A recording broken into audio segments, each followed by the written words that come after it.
We go to a sentencing in Albuquerque, New Mexico.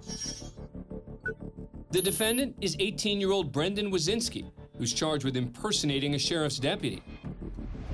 6 months earlier, Wazinski was driving an unmarked car with a police siren when he pulled over a driver for speeding. Albuquerque police officer Danny Abrams came upon the scene and, thinking something off about the situation, decided to check it out. You gotta talk to her for a minute.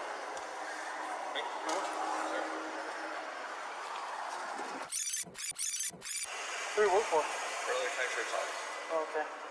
I know, I'm under-equipped.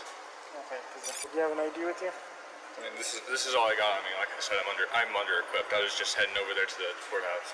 To the courthouse for what? To get my crap. Okay. The wannabe cop sticks to his story. I know, it makes no sense. I caught him going 120 down I-40. The officer has Wazinski hang around while he checks on his story. Sam 110 down PD. While he waits for a response, Anzo casually chats with Wazinski. One officer to sort of another. And I'm not here to mess with you, man. It's just the thing is, yeah, he was speeding, dude. You could have called it in. And, because if you get into shooting, you're speeding. Right. All right, man. I understand. All right. This, for starters, I know this looks really bad. Right. This looks really bad. This screams whacker. Right. How long you been on? About 3 years. Okay. I've been on for like 13 years. I'm not saying I'm perfect, but you need to be a little bit more careful, all right? Yes, sir. So just do me a favor, hang tight for a second, okay? Yes, sir. It sounds like the officer might be letting him go. Not so fast. Anzo requests a supervisor from the Bernalillo Sheriff's Office to come down to the scene. In the meantime, he puts Wazinski in the back of his cruiser. Do you have anything on you, man? Any weapons or anything? Okay. Keys and wallet. That's fine. Just have a seat, all right? All right. It looks like this bizarre game of good cop, fake cop may be coming to an end. So Wazinski comes clean. Can I talk real quick? Yeah, give me 1 second. What's up, man? All right. I'm just going to be straight up honest with you. I'm Okay. not a cop. Okay. Okay. I'm just going to be Where'd you get that badge from? I bought it offline. Okay. Do me a favor, stay in here, okay? For a second. After discussing the strange situation with his sergeant, Anzo makes the next move. Back in my car. Hey, Brendan, step out of the vehicle for a second, man. Okay, face the vehicle. At this point right now, you are being under arrest. You understand? Okay.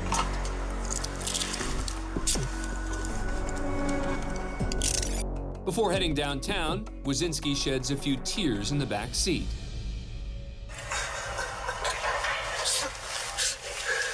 So I need you to lean back a little bit. Thank you. Can I please help my wife? I'll give you, when we get to the substation, we'll give you a call, okay?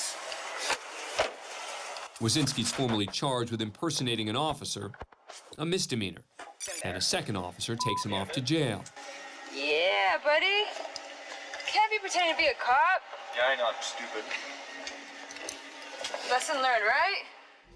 As they head downtown, the reality of the situation kicks in for this counterfeit cop.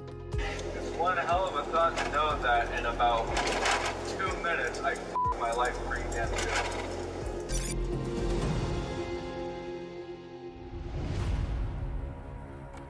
Now, as he stands before a very real judge, instead of fighting the charge, Wazinski pleads no contest. He's sentenced to 1 year of probation. The judge also rules he can't carry any firearms or handcuffs and must undergo a psychiatric evaluation. Because I do not want any kind of reoffense on this kind of case. Does that make sense? Yes, sir. But this sham sheriff story doesn't end there. Wazinski violates his probation by failing to get that psych evaluation. But he gets a break when the judge gives him an extra 2 weeks to complete the evaluation. When told of his extension, Wazinski presses his luck. I can try the best I can, Your Honor. I mean, I have honestly a lot going on right now, and it's stressful, but I will try my hardest to get it done. Okay, so just to let you know, we all have a lot going on, and it is very stressful for everyone, but this is very important, and I'm not going to give you longer than that.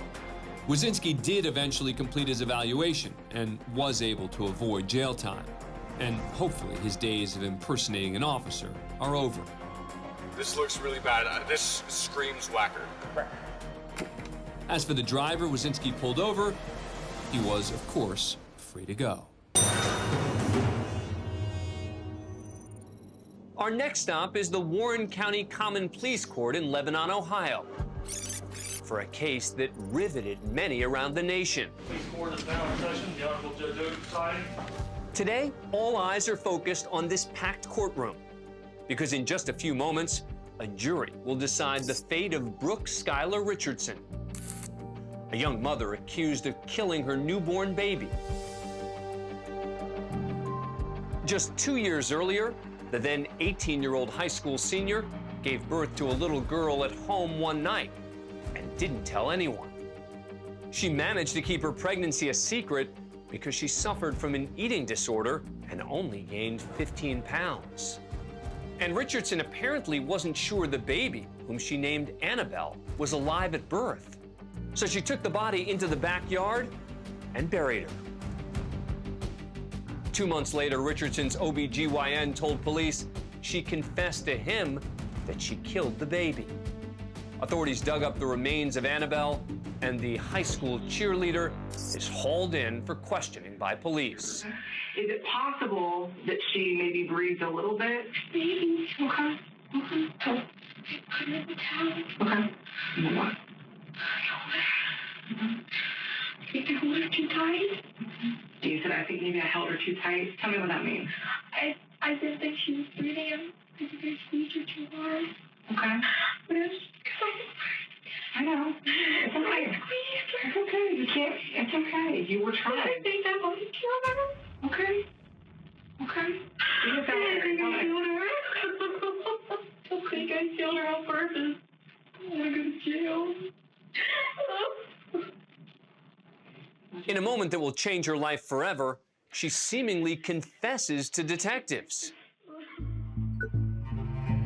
Richardson's arrested and charged with a number of counts, including aggravated murder and involuntary manslaughter. It's a sensational trial that made headlines across the country. On social media, Richardson and her family were vilified. They even received death threats.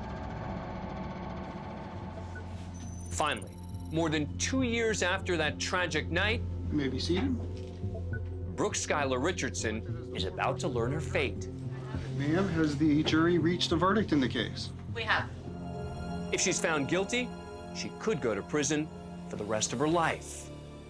With regard to count one, we, the jury in the above captioned case, find the defendant, Brooke Schuyler Richardson, not guilty of the offense of aggravated murder, not guilty of the offense of involuntary manslaughter. Count three, child endangerment. We, the jury, find the defendant, Brooke Schuyler Richardson, not guilty of child endangerment. Verdict form number 4, we, the jury in the above captioned case, find the defendant, Brooke Schuyler Richardson, guilty of the offense of abuse of a corpse. Ladies and gentlemen, are those the verdicts of the jury? Yes, sir. You may be seated. Richardson is only found guilty on one lesser count. I'm going to set this matter for sentencing tomorrow at 11 o'clock. But the next day, before she's sentenced, Judge Donald Oda takes a moment to remind everyone that despite the verdict, a life was lost. The jury found that the state did not prove that you were guilty of killing your baby, but I think what often gets overlooked, Ms. Richardson, is just how precious life is. I firmly believe, Ms. Richardson, in fact, I know in my heart that if you would have made different decisions in this case, Annabelle would be here today. And I know that might be difficult for you to hear, but I think that your choices before birth, during birth, and after show a grotesque disregard for life. And with that, Judge Oda informs Richardson of her sentence. I'm going to place you on 3 years of basic supervision. I'm going to order as a term of your community control that you spend 7 days in the county jail. I'm going to credit you the 7 days that you have already done, which means that you are going to be going home today. Richardson's long ordeal finally concludes with her being placed on 3 years probation. We head to Miami, Florida for a bond hearing. 18-year-old Gianni Sosa Hernandez has been charged with criminal mischief. 2 weeks earlier, Sosa Hernandez was at a local mall with a friend when he spotted a fake alligator on display in an off-limits area and decided he wanted to wrestle it. Hey, bro, what's up, man? What you about to do? Okay, man, you know how we coming, man. That's something. No, man, come on. Hey,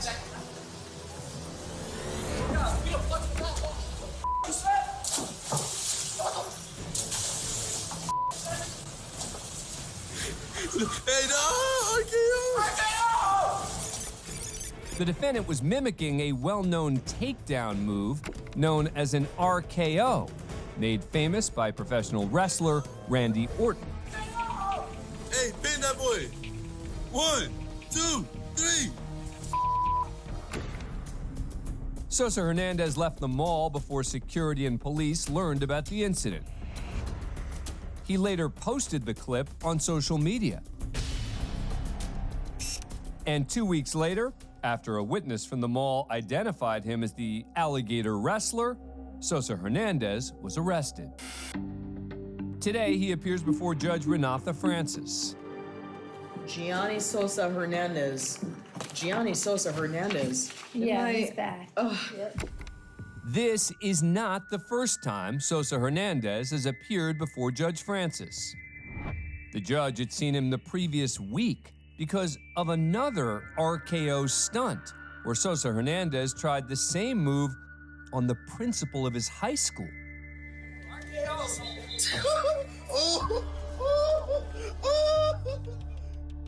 But this time, the outcome was slightly different. Sosa Hernandez was arrested for battery and spent 2 nights in jail. When the principal decided to drop the charges, the case was dismissed. You're back, Mr. Sosa Hernandez. One morning, sir. Now it's up to Judge Francis to decide if Sosa Hernandez will be released on bond for his alligator wrestling stunt. You're being charged with criminal mischief. What's the allegations this time? Based upon the arrest that he had last week, they were able to identify the defendant from a video posted on social media where he jumps over the wooden pedestrian barrier at the falls, grabs an alligator display, throws it to the ground, and then does an RKO, which I guess is the defendant's signature move, on this alligator. The alligator was damaged, and it states that the total cost of the alligator was $3,690. That seems a little expensive. I don't know how much alligators cost. The judge asked for the state's recommendation. The state's requesting a stay-away order on the falls. Stay away from that location. You understand? Yes, ma'am. Sorry, yes, Falls ma'am. Shopping Center at 888 Southwest 136th Street. The public defender then offers his recommendation. Your Honor, give me pre-trial. That's what Your Honor did on the previous case. Pre-trial? Okay. Pre-trial services. With the stay-away order from the shopping Yeah, center. with the stay-away order, most certain. Okay, no hold. Finally, Judge Francis offers the defendant some advice. You've got to find something else to do. I mean, really, this is just, you're just gonna keep coming back here and keep being a media sensation for all the wrong reasons. Sosa Hernandez was released on pretrial services and pled not guilty. The case was ultimately withheld. In Florida, judges can withhold adjudication of guilt, meaning Sosa Hernandez won't have a conviction on his record if he stays out of trouble.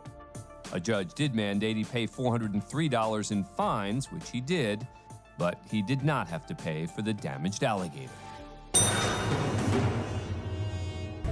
Next, we take you inside Gwinnett County Superior Court in Lawrenceville, Georgia for a sentencing. The defendant is 15-year-old Reginald Lofton. He's been convicted of felony murder, armed robbery, and aggravated assault. 9 months earlier, Lofton, along with 21-year-old Jermaine Young, ordered pizza at their apartment complex. When delivery driver Shane Varnador showed up with their food, they robbed and shot him, leaving the 28-year-old to die in the parking lot while they went upstairs to eat. When police investigated, they learned that Lofton's phone was used to place the food order. After searching the apartment, they discovered hidden pizza boxes, as well as the gun used in the crime. While it was unclear to investigators who pulled the trigger, Young and Lofton were both arrested. Lofton, who was 14 at the time, was charged as an adult. Both pled not guilty, and their cases went to trial. After hearing all the evidence in Lofton's case, the jury returned with a verdict. In the first count of malicious murder, not guilty. We, the jury, found the defendant in the second count, felony murder, guilty. Even though he was charged and tried as an adult, Lofton's ineligible for the death penalty since he's a minor. Now at sentencing, Lofton appears before Judge Randy Rich to hear his punishment. But before the judge imposes sentence, Lofton's sister, Portia Porter, pleads with the court for mercy. My brother do deserve a second chance at life. Instead of throwing him under the jail cell, help him. Counseling. When she's finished, the young defendant briefly addresses Shane's family, including his mother, who's sitting in the gallery. I just want to say that I'm sorry for your loss, but I did not kill your son.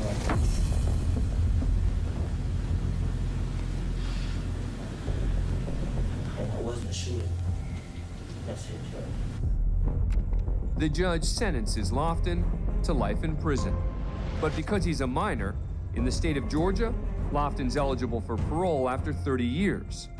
Before he's removed from the court, the judge has a final few thoughts for the defendant regarding the length of his sentence. I wish I could give you more time than I can because I think you're a cold-blooded killer. I hope you never get out of jail.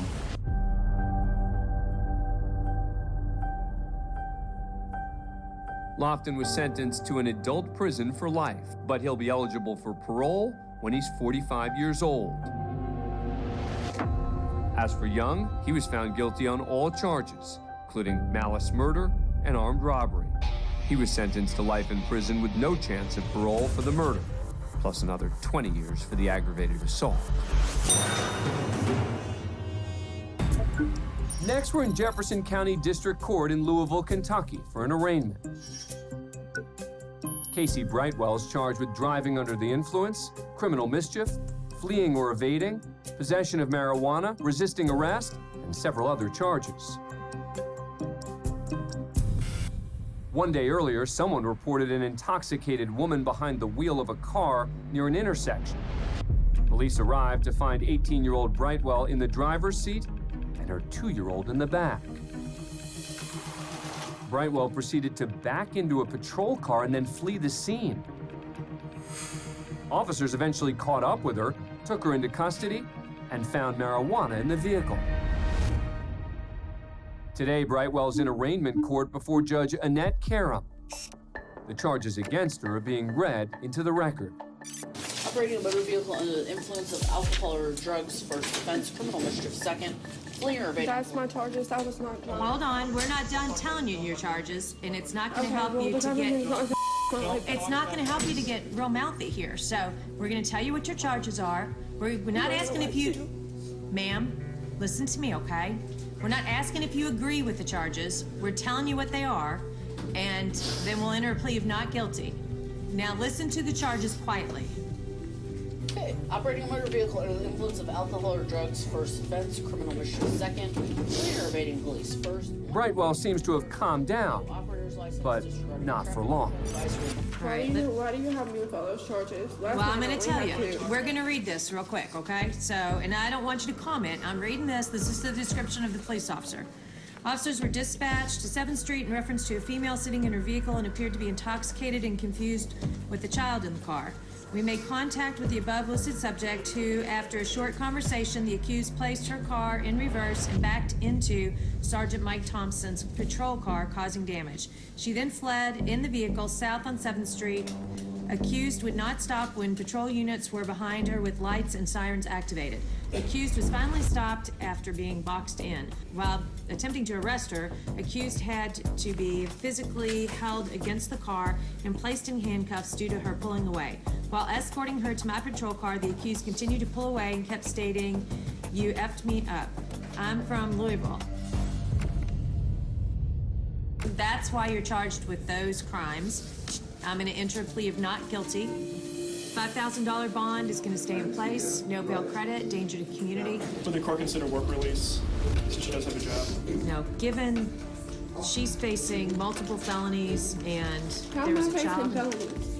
Ma'am, I'm not you going need to to get calm felonies on my down. records for something that I didn't do. I will get an attorney, and I will get a good one, and that's what you don't understand. You're not going to f my life up.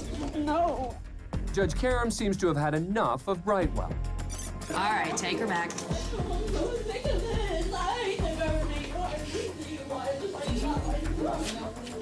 She'll be in detox for a while, I think. The day after this hearing, Brightwell was released to a home incarceration program. She pled guilty to operating a motor vehicle under the influence and wanton endangerment. She was sentenced to 180 days in jail, with 81 days credit for time served in home incarceration. The remaining time was suspended. She was also fined $200 and had her driver's license revoked for 30 days. There's sorry excuse for a human sitting in front of me. He is a waste of space. Next, we head to Appleton, Wisconsin for a sentencing. 18-year-old Desmond Ellis has pled no contest to second-degree intentional homicide and first-degree reckless endangering safety. A year earlier, Ellis was in a shopping mall when he got into an argument with 19-year-old Giovanni Frosto, reportedly over a girl. Ellis pulled a gun and shot Giovanni, killing him and injuring a bystander, 20-year-old Colt Lemmers. The mall was evacuated, but Ellis escaped. He was captured days later in Iowa. Ellis was initially charged with first-degree intentional homicide, which carries a sentence of life in prison. To avoid a life sentence, he pled no contest to a lesser charge and is now looking at a maximum of 60 years. In a tension-filled courtroom, where some spectators have already been asked to leave, Judge Mark McGinnis sends a clear message. No matter what the sentence is, no outbursts will be tolerated. You know, this is a sensitive and a very emotional afternoon, and I expect that everybody in here is going to act appropriately. Before the judge announces his sentence, Giovanni's parents both deliver strong statements to their son's killer. There's sorry excuse for a human sitting in front of me.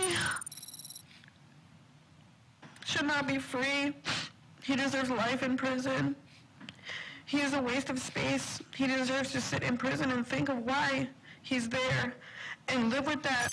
The image of his little brother. I looked up to him, jump in his casket, lay on his chest. For the last time, this breaks my heart every day. The next person to speak is Colt Lemmers, who continues to struggle since the shooting. I barely go outside my house. When I do, it's just to go shopping or to get food with my family. Sorry. I don't have any trust on anybody. I sit at my house and I do nothing with my life. When Colt is finished, Ellis has something of his own to say. I made a mistake that I regret, and I'm gonna regret it the rest of my life. I want you to know I'm truly sorry for what I did, and I'm sorry for the pain and suffering that I put you through. Finally, with the gallery anxiously awaiting the outcome, the judge announces the sentence. I'm going to sentence you to the Wisconsin State Prison System for a period of 55 years. Your initial term of confinement in prison will be 35 years. The time you will serve on extended supervision is 20 years. As soon as the judge is finished, several members of the gallery begin to act out. Hold on. Hold it, we're not doing that. No, we're not doing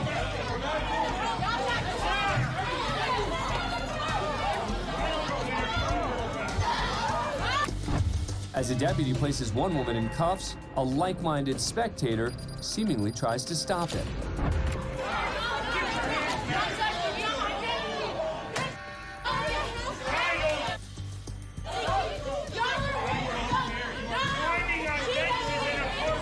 The first woman is removed, as the remaining spectators are asked to leave. I'm sorry, son.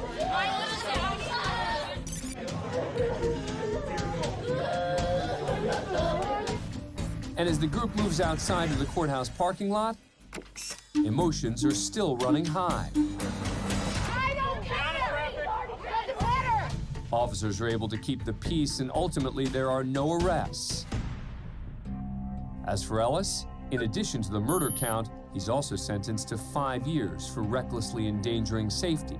In total, he received a sentence of 40 years in prison, plus 25 years of extended supervision. We go to Louisville, Kentucky, for a pretrial hearing in the case of 19-year-old Keontae Hunter. 2 years earlier, Hunter was accused of entering the home of 21-year-old Jesse Williams and shooting him and his girlfriend, Shardedrick Cooper, while they slept. Jesse died of a gunshot wound to the chest. Shardedrick was hit in the leg and survived. The couple were acquaintances of Hunter's, but the motive was unclear. Hunter was arrested and charged with murder, attempted murder, first-degree assault, and tampering with physical evidence. Today, the court is hearing testimony and arguments about a motion filed by Hunter's public defender, Josh Roberts, to suppress a statement Hunter gave to police after the shooting. Keontae, who was a juvenile at the time, the case law does support, and just our own common sense knows that juveniles have a lowered understanding, a lower intelligence when it comes to legal rights and things of that nature. Hunter seems to take umbrage at Roberts' comments. I would argue that given his situation as a juvenile, that the Commonwealth has not met their burden showing that that was an intelligent and voluntary waiver. We'll get you a written order once I've reviewed the statement in its entirety. Go ahead, Mr. Mr. Hunter, hold on. Hunter's been sitting quietly for 35 minutes, but decides he's got something to say. I can't do this. Get dude. You need to sit down. I won't do it off my sit case. Down. Man, nah, all that. It's conflict of interest between me and the client. Nah, man, I wanna file a verbal motion.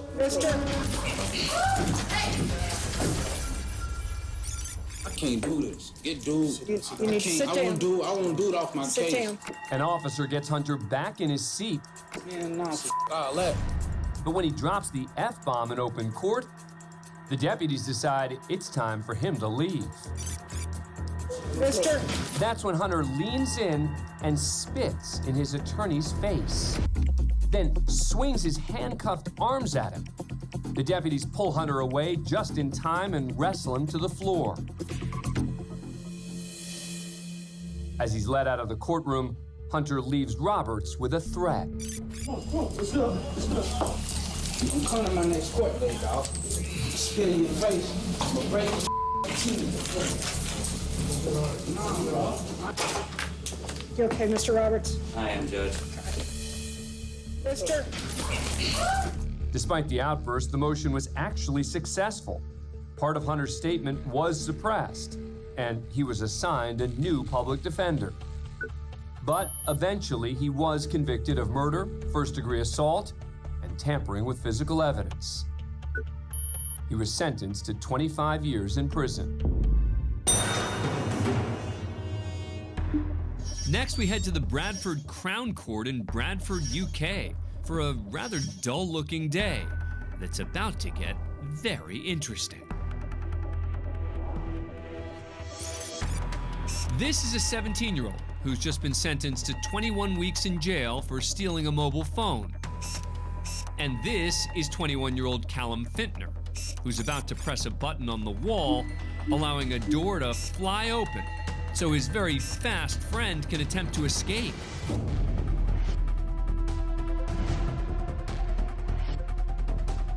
In an instant, Fintner goes from alleged co-conspirator to full-on cheerleader. Once the convicted phone thief makes it out of the hallway, he takes off through the security checkpoint with 4 security officers in hot pursuit, and his loyal friend trailing close behind. It's obvious from the security camera footage that the teen's speed is just too much for the Bradford Crown Court security team. By the time they get outside, 1, 2, 3 guards seem to decide it's just not worth chasing him any further. But one dedicated officer refuses to quit. He keeps up the pursuit, though at a slower pace. And of course, Fintner shows up again and heads down the stairs, presumably to meet up with his friend and celebrate the successful getaway. Unfortunately for the daring duo, the mobile phone bandit was caught 2 days later and given an extra 6 months in jail for the escape. As for Fintner, by the time he stepped in front of the judge, he decided not to press his luck. He pled guilty to aiding and abetting his friend's escape and was sentenced to 3 months in jail. State of Ohio, P.K. Mitchell, 1-count murder. Next, we're at the Franklin County Municipal Courthouse in Columbus, Ohio. 18-year-old Kinte Mitchell Jr. is charged with murder. He's accused of killing Ohio State student Chase Miola.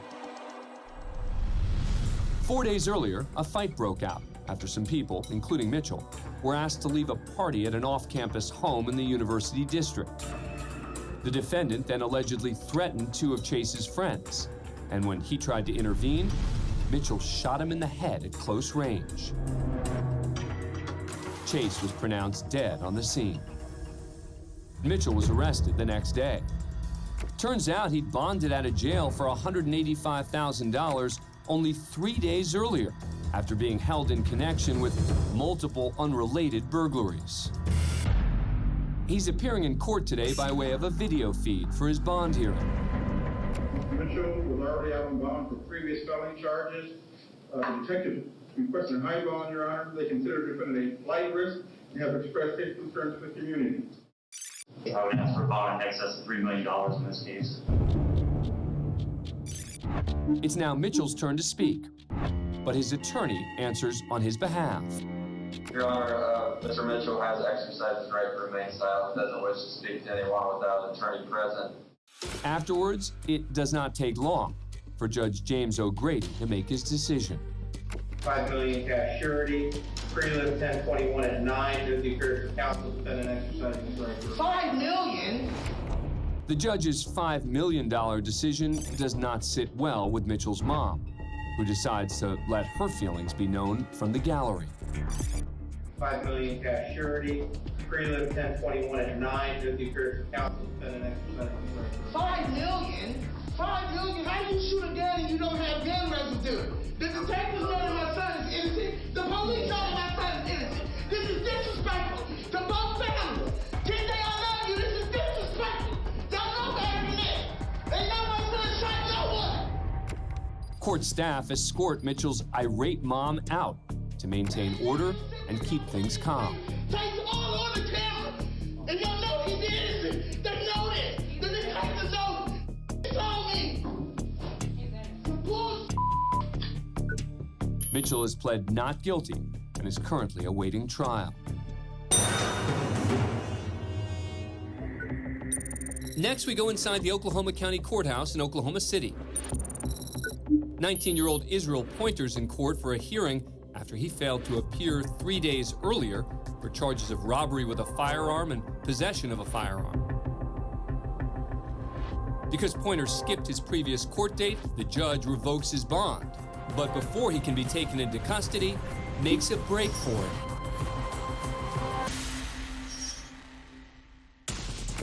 As Pointer bursts through the courtroom door, he slips the grip of one deputy, then blows past another. Just down the hall, these two deputies are unaware that their shift is about to start with a bang. Moments later, they run into the fleeing defendant in a narrow hallway. But once again, he shakes loose. It looks like Pointer might have a shot at freedom. That is, until he makes a wrong turn into this hallway. And this man, the county's lead district attorney, David Prater. Typically, criminals try to avoid the DA, but today, one is about to run right to him. When Prater sees what's headed his way, he doesn't look for a nearby deputy. Instead, he unbuttons his suit jacket and jumps into action. Instead of going for a full-out tackle, the attorney latches onto Pointer's arm and doesn't let go. Prater hopes to contain him with the arm grab, as the other attorneys help bring him down. For District Attorney David Prater, it's all in a day's work. Turns out this is the fourth time he stopped a fleeing defendant in the courthouse. Israel Pointer was taken into custody and will later plead guilty to resisting arrest and was sentenced to 6 months in county jail. For the original charges of robbery with a firearm and possession of a firearm, he also pled guilty and was sentenced to an additional 3 years in prison. Thanks for being a fan of CourtCam. Subscribe to A&E to never miss a new video and catch full episodes on aetv.com.